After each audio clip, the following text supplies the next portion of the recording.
E aí, futeboleiros de todo mundo, beleza? Eu sou Alexandre Ferreira e este é o canal Você Sabia Futebol. Se essa é a primeira vez que você está assistindo um vídeo desse canal, seja muito bem-vindo. E você aí que já é fã e não quer perder nenhum vídeo que sai nesse canal, curta nossas redes sociais. E hoje nós vamos falar sobre o maior baixinho que o futebol mundial já viu, Romário de Souza Faria.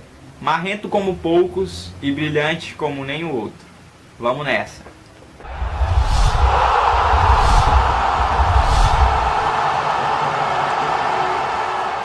Romário nasceu no dia 26 de janeiro de 1966, no Rio de Janeiro, mais precisamente na favela do Jacarezinho. Quando eu nasci, Papai do Céu apontou o dedo e falou: esse é o cara. O seu pai era operário de uma fábrica de pintura e sua mãe era uma lavadeira. O baixinho realmente veio de uma família muito pobre. E desde muito jovem, a paixão de Romário sempre foi o futebol. E sendo assim, ele jogava bola em todos os lugares, até mesmo nas ruas e vielas da favela do Jacarezinho. Só bola mesmo. E quantas bolas eu perdia na rua? Batia na casa do vizinho, o vizinho rasgava, a gente comprava outra, né? Ih, mas tinha uma mulher lá, mas que encrencava. A bola não podia bater nem no portão da casa dela que ela chegava. E pouco antes de completar 4 anos de idade, sua família se mudou para o subúrbio da Vila da Penha. E quando Romário tinha 5 anos de idade, seu pai resolveu criar uma escolinha, o Estrelinha. Ele criou essa escolinha por acreditar que Romário podia se dar muito bem no futebol. E Romário, como sempre, se sobressaía sobre os outros garotos. Ele simplesmente deitava e rolava. Quando Romário fez 12 anos, seu Evaí, pai de Romário, decidiu levá-lo para fazer um teste no Vasco. Mas por achar que ele era muito pequeno, o clube acabou dispensando Romário. Então depois disso, seu Evaí levou ele para o Olaria. E lá ele foi aprovado. Já no primeiro turno do Carioca pelo Olaria, Romário foi artilheiro. E foi aí que o garoto despertou o interesse do Vasco. Já nas categorias de base do clube Cruz Maltino, Romário foi campeão sub-17 e bicampeão sub-20, sendo artilheiro em todas as competições. E em 1985, aos 19 anos, Romário subiu para o time profissional do Vasco. E naquele mesmo ano despontou como vice-artilheiro do Campeonato Carioca. E foi ali que os torcedores do Vasco perceberam que aquele baixinho invocado tinha futuro. E também em 1985, Romário foi cortado da Seleção Brasileira de Juniores, que disputava o Campeonato Mundial da categoria na União Soviética. Na época, o até então técnico Gilson Nunes argumentou que o baixinho ficava paquerando as garotas ali da janela do seu quarto. E respondendo às críticas, Romário disse: e aí, o que tem de mais P? Por um cara que já chegou a assumir que teve relações no vestiário, isso aí é o de menos, né? E em 1986, Romário jogou como profissional legítimo, com contrato assinado e tudo. E nos anos seguintes, ele brilhou intensamente e ajudou o Vasco a ser bicampeão carioca em 87 e 88. E ambas as conquistas foram sobre o seu maior rival, Flamengo. E em 88, a conquista teve um gosto ainda melhor, com Romário marcando um golaço após chapelar o goleiro flamenguista e entrar com bola e tudo.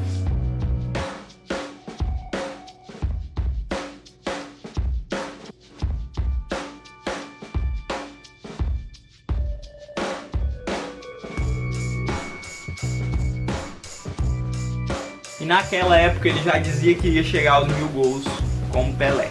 Em 1987, Romário foi convocado pela primeira vez para a seleção principal, que ia disputar a Copa América, na qual não passou nem da primeira fase.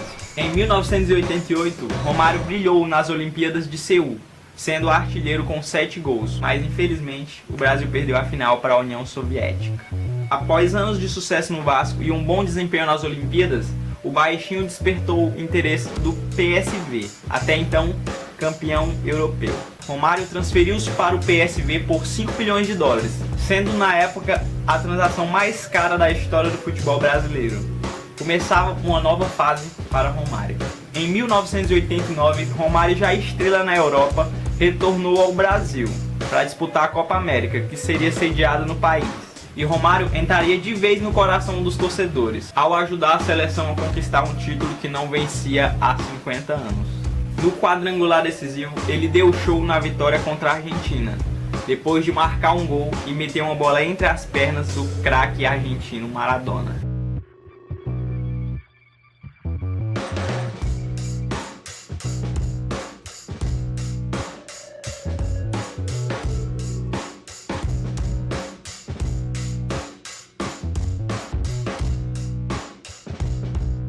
Ele fez um dos gols da vitória de 3-0 sobre o Paraguai e marcou o único gol da vitória contra o Uruguai. E essa foi a nomeação do Baixinho como o novo ídolo brasileiro. E naquele torneio nasceria uma parceria promissora, que renderia muitas alegrias para os brasileiros, Romário e Bebeto, ou Bemário, ou Roberto. Do jeito que vocês acharem melhor. Mas infelizmente, devido a uma contusão na Copa de 90, Romário ficou no banco e só jogou uma partida e viu seu time ser precocemente eliminado nas oitavas, justo pela Argentina. Depois disso, o Baixinho seguiu driblando no PSV, onde foi tricampeão holandês, e em todas as conquistas o Baixinho foi artilheiro. Também pelo time holandês foi bicampeão da Copa da Holanda. Logo, Romário despertou o interesse do Barcelona, treinado por Johan Cruyff. Em 1993, um negócio foi concretizado e o Baixinho começou uma era com títulos importantes e, claro, muitos gols. Destaque para o clássico contra o Real Madrid. Nesse jogo, ele marcou 3 vezes e deu uma assistência na goleada por 5-0 sobre o maior rival. Nessa temporada, o Barcelona conquistou o título espanhol e logo ele cai nas graças do técnico Cruyff e consegue uma boa amizade com o holandês. Inclusive, o próprio Cruyff conta uma história bem interessante. Segundo o treinador holandês, certa vez ele pediu 2 dias a mais de folga, porque queria vir ao Carnaval do Brasil. E Cruyff respondeu: se você fizer 2 gols no próximo jogo, eu te dou os 2 dias a mais de folga. E com apenas 20 minutos, Romário já marcava o seu segundo gol e fazia um gesto de substituição. Quando chegou no Cruyff, ele falou: professor, eu tenho que ir. Meu voo sai em 1 hora. Esse é o Baixinho. Entretanto, o sucesso do Barcelona na Espanha não foi o mesmo na Liga dos Campeões, onde Romário nada pôde fazer para evitar a derrota da sua equipe na final de 94 por 4-0 para o poderoso Milan. E naquela partida, o Romário teve pela frente o grande marcador Baresi. Ele mesmo já afirmou ser o maior zagueiro que ele já enfrentou na carreira. Depois de uma briga com Carlos Alberto Parreira, até então técnico da seleção brasileira, Romário foi deixado de lado em boa parte das eliminatórias para a Copa de 94. Porém, a pirraça de Parreira voltou-se contra ele mesmo e o Brasil fazia péssimas partidas e uma campanha bem abaixo do nível. A seleção corria até o risco de não se classificar para a Copa pela primeira vez. E depois de muito clamor e muita pressão popular, o Baixinho foi convocado para o último jogo contra o Uruguai. Se perdesse, o Brasil estaria fora da Copa do Mundo. Foi então que Romário chamou a responsabilidade para si e teve uma de suas melhores atuações, se não a melhor, pela seleção brasileira. Romário correu, chutou, cabeceou, infernizou durante os 90 minutos. 2 gols do Baixinho, o Brasil estava na Copa. Pela primeira vez, uma Copa ia ser disputada nos Estados Unidos e o Romário estava com fome de bola e marcou gol em todos os 3 jogos da primeira fase. As oitavas de final, um adversário bem complicado pela frente, os donos da casa, logo no dia 4 de julho, dia da independência dos Estados Unidos. E novamente Romário brilhou e fez a jogada que deu o passe decisivo para o Bebeto marcar o único gol da partida. Vitória do Brasil e a seleção nas quartas de final. E as quartas de final colocaram cara a cara Brasil e Holanda, 2 ótimas equipes naquela Copa. E o Brasil abriu logo 2-0, gols de Bebeto e, é claro, Romário. Mas a Holanda empatou e, faltando 9 minutos para o final do jogo, falta para o Brasil. Branco, contestado por muitos naquele Mundial, cobrou. Romário desviou da bola de forma providencial e enganou o goleiro. Golaço do Brasil. A vaga nas semifinais era do Brasil e o adversário seria a surpreendente Suécia. E de novo, Romário provou seu poder de decisão e marcou o único gol da partida. O Brasil estava de novo em uma final de Copa do Mundo. A aguardada decisão da Copa de 94 colocava 2 tricampeões frente a frente. De um lado, a força do conjunto e a estrela de Romário, do outro, a sólida defesa italiana e o craque Roberto Baggio. Mas o que se viu foi um jogo pegado, bem complicado, disputado e com muitas chances perdidas. E para piorar, do lado do Brasil, Romário não criava nada, pois tinha o mito Franco Baresi em seu encalço. Era um verdadeiro carrapato italiano. Com o 0 predominando nos 90 minutos e na prorrogação, a final da Copa do Mundo foi pela primeira vez disputada nos pênaltis. E como todos sabemos, o Brasil se sagrou tetracampeão, depois do pênalti desperdiçado por Roberto Baggio. O Brasil lavou sua alma e voltou a ser campeão depois de 24 anos. Depois do título mundial, Romário conquistou seu maior prêmio individual, o de melhor jogador do mundo pela FIFA em 1994. Aquele foi mesmo o ano de Romário, ele só não fez chover em solo americano, e também na Espanha, pelo Barcelona. Mas cansado da vida na Catalunha e com saudade de sua cidade maravilhosa, ele forçou a barra para sair, e depois de intensas negociações, com o apoio de várias empresas, ele voltou para jogar no Flamengo, justo no ano do centenário. O ano de 1995 tinha tudo para ser incrível para o Romário, até então maior estrela mundial do futebol. Estava no Flamengo, ao lado de Edmundo e Sábio, no chamado melhor ataque do mundo. A ambição do clube era ganhar tudo que disputasse. A ambição era ganhar tudo, porque o clube perdeu a final do Carioca para o Fluminense e foi mal no Campeonato Brasileiro e na Copa do Brasil. E passou o ano do centenário sem nenhum título.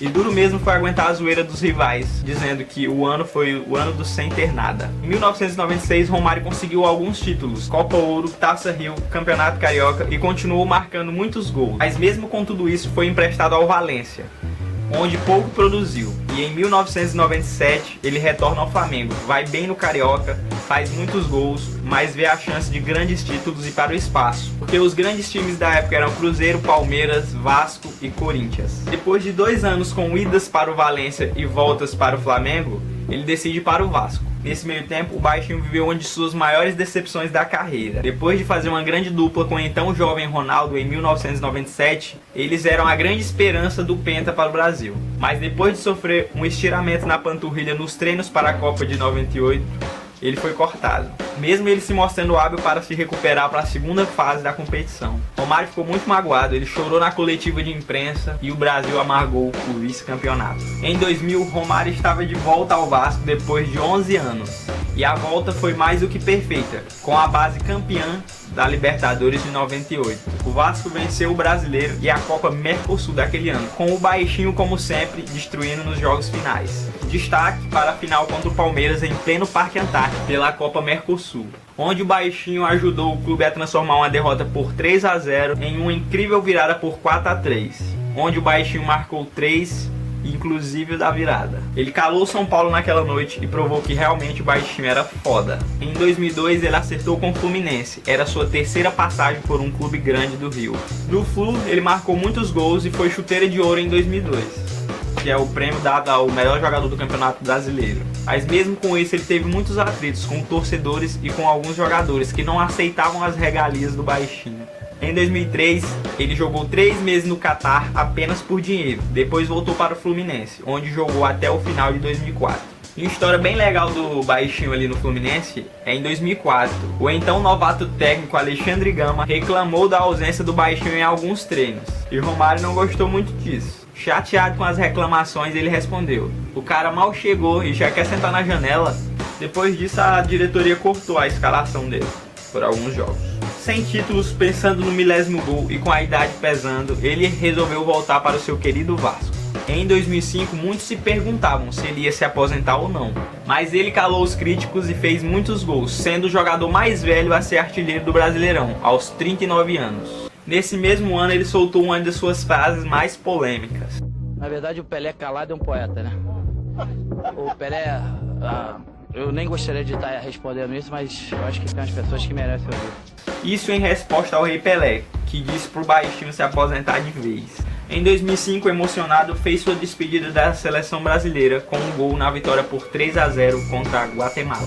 Em 2006, ele se aventurou pelos Estados Unidos e pela Austrália, onde ele poderia pegar ali ligas mais fracas, poderia marcar mais gols e ficar mais próximo dos 1000. Depois de completar 986 gols, ele decide retornar ao Vasco pela última vez.